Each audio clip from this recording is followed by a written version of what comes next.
Está entrando no ar Encontro com a Justiça, com o desembargador Ciro Darlan.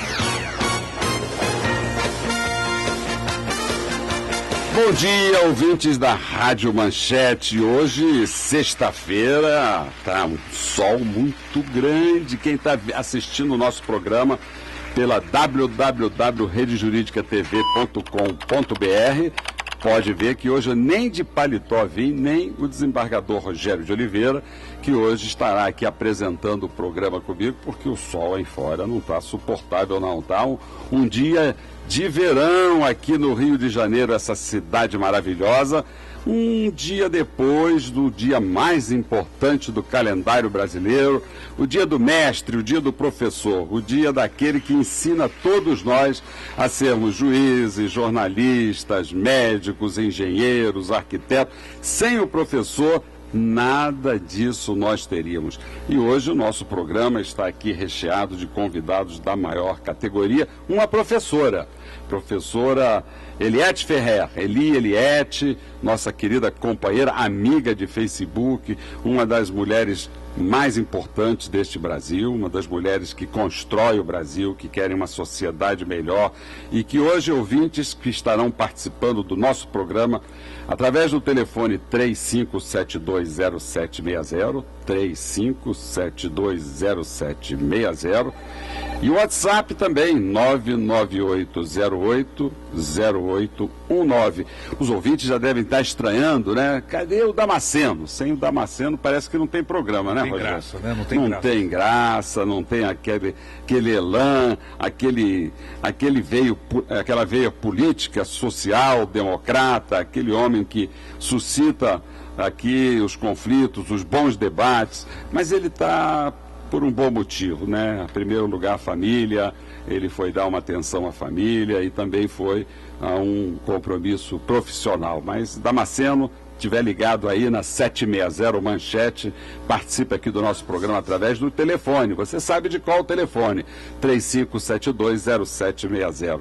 E também está faltando aqui o nosso bom velhinho, o nosso grande poeta, desembargador Antônio Carlos Esteves. Já é o terceiro programa que ele falta, já vai receber uma multa. Uma advertência e multa. Uma advertência e multa. Embora tenha mandado a poesia, não mandou? Mas ele não falta porque a poesia dele está presente. Poeticamente ele está presente. Sempre presente, os nossos ouvintes não ficarão em falta, porque o homem não falha. Antônio Carlos Esteves mandou aqui a poesia do O bom da muita idade é poder dizer, na verdade, eu já vi isso antes. Simplesmente. Tomem cuidado com os livros removidos. Há fotos a marcar páginas. O desconcerto entre os dois primeiros versos é aparente, meramente. Podem receber reparos logo à frente. O repetir intermitente das coisas todas que saem fica às mágicas de livros mal lidos. Folhas outonais que caem. Os dias a lhes fazer vezes, neste caminhar experiente pelas páginas da vida. Que beleza, hein? Lembra até o professor, né? Essa é uma homenagem a um professor. Ele fala aqui de livro, ele fala aqui de leitura. E o cuidado que ele, na sua inteligência aqui, diz que nós temos que tomar muito cuidado com os livros, né? E são os livros, é uma preciosidade para todos nós, uma preciosidade para a civilização. E muitas vezes a gente despreza o livro e quando vai fazer a faxina na casa, a primeira coisa que vai embora são os livros. E dentro dos livros tem sempre muitas recordações, inclusive ele fala aqui até fotografias, não é isso? Não é isso, Rogério? O livro para mim é um grande amigo, né, de todas as horas, é uma viagem que você faz sem sair do lugar. O livro para a formação do ser humano hoje é o professor que deixou, né? Ele deixa as suas imagens, suas recordações, seus ensinamentos todos em livro. Agora, infelizmente, como você disse no início, o Dia do Professor só é considerado um feriado. Não é feito nenhuma homenagem especial, nenhuma uma parada do Estado brasileiro dignificando essa figura tão importante que é o professor. O professor passa pela nossa vida mal remunerado, mal agraciado, mal reconhecido, e o Estado mal paga ele, mal reconhece no final, que já fica sem voz até. O professor acaba aposentando quase sem voz e vai para o esquecimento. Então, fica aqui o nosso registro, não só a poesia, como ao Dia do Professor, que é o nosso grande formador. Muito bem. Nossa convidada de hoje, dessa primeira hora, como anunciei, é a professora Eliette. Ela é militante do grupo Tortura Nunca Mais e ela é coordenadora do grupo Os Amigos de 68, que é um grupo virtual que atua desde 2005 e 2006 na internet e congrega ex-militantes que participaram da luta por uma sociedade mais justa e do enfrentamento à resistência à ditadura implantada no Brasil em 1964. Ela também, uma militante, uma lutadora, uma mulher que foi perseguida, exilada política e que organizou o livro 68, A Geração que Queria Mudar o Mundo. Um livro com relatos de várias pessoas que sofreram perseguição, como ela, que foram obrigadas a se afastar do seu país, da sua terra natal, dos seus amigos, e por isso ficaram sequelas afetivas, sequelas políticas, e ele acompanha todos esses fatos através das mídias sociais, como militante está sempre presente nos eventos comemorativos, se é que nós poderemos comemorar, né? Mas também denunciativos de que nunca mais nós não queremos, nós não desejamos o autoritarismo de volta ao nosso país. Muito bem-vinda ao nosso programa Encontro com a Justiça, Eli. Uma alegria muito grande ter você aqui entre nós e queria conversar com você sobre esses temas, sobre esses fatos, sobre essa sua experiência rica de vida, de ativista, de manifestante, né? A história do Brasil muda muito, né? Nós vamos comemorar agora em novembro a história de Zumbi dos Palmares, que já foi um terrorista, já foi um perseguido político também. E você também já foi considerada terrorista porque queria um Brasil diferente, um Brasil mais justo. Como é isso, Eli, para você e para que os nossos ouvintes compreendam melhor o que é pagar caro pelos ideais que nós temos? Eu queria dar bom dia a todos os ouvintes da Rádio Manchete. Primeiro, agradecer a honra de estar aqui ao lado do desembargador Ciro Darlan e do desembargador Rogério e de todos esses ouvintes que estão agora nos escutando. Eu adoro rádio. Rádio é uma coisa quentíssima porque você não vê, então você imagina. Então isso é muito quente, estimula a imaginação. E a primeira coisa que eu queria falar, com licença, é sobre o Dia do Mestre.